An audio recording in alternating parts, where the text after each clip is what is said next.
जय श्रीकृष्ण दोस्तांनो, आज आपण 36वा श्लोक पाहत आहोत. अपि चेतसी पापेभ्यः सर्वेभ्यः पापकृतमः सर्वज्ञानप्लवेनैव वृजिनं सप्तरिष्यसि.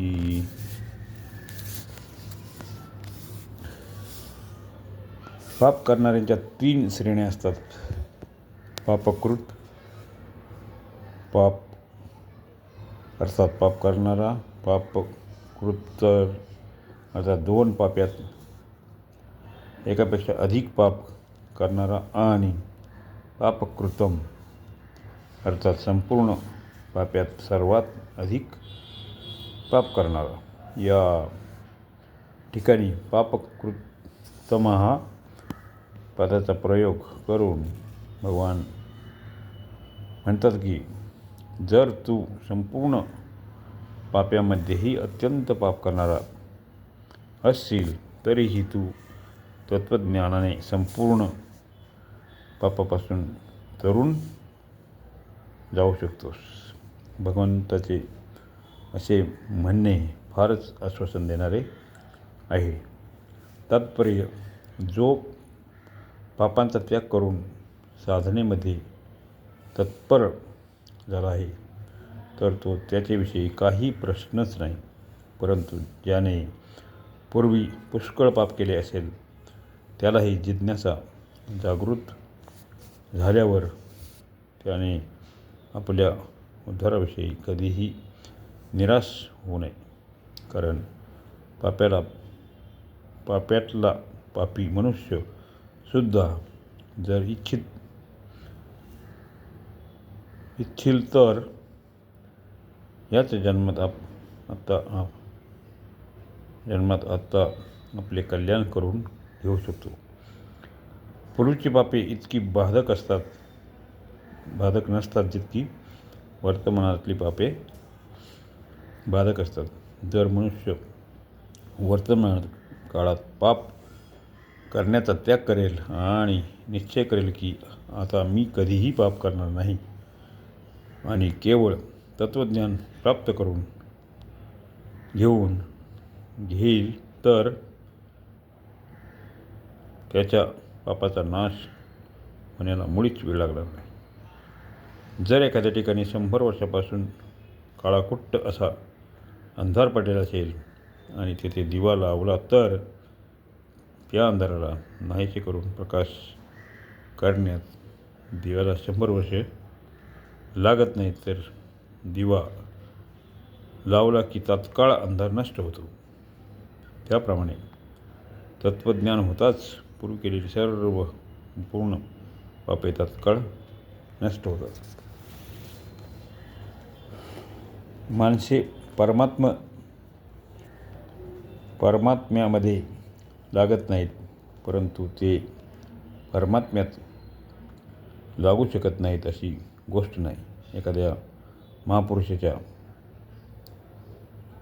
संगतीने अथवा एखादी घटना, परिस्थिती, वातावरण इत्यादीच्या प्रभावाने जर त्यांचा असा दृढ निश्चय झाला की आता परमात्मतत्वाचे ज्ञान प्राप्त करून घ्यायचेच आहे, तर तेही संपूर्ण पाप समुद्रातून चांगल्या प्रकारे तरून जातात.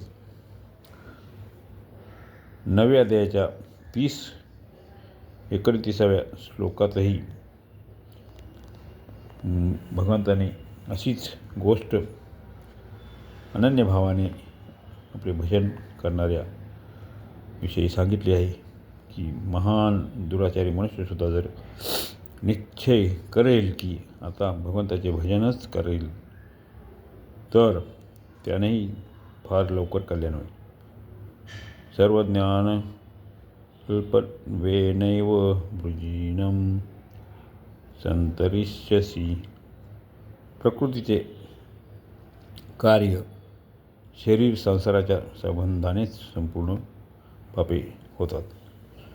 तत्त्वज्ञान झाल्यावर जेव्हा त्यांच्याशी संपूर्णपणे संबंध विच्छेद होतो तेव्हा पाप कसे राहू शकतील. मुलाभावे कृताः शाखाः.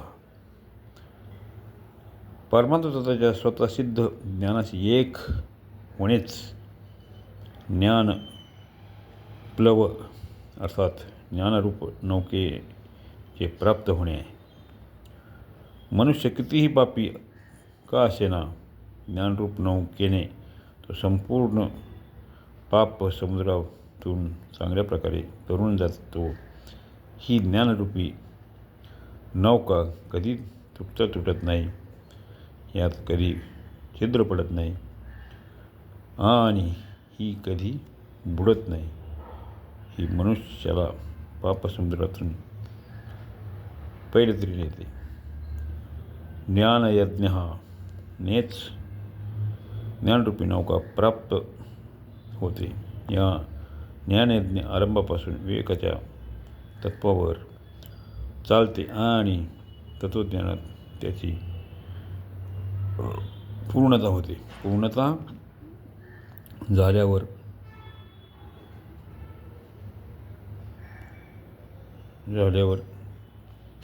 लेशसुद्धा पाप लागत नाही. अशा प्रकारे 36व्या श्लोकाचा येथे अर्थ संपत आहे.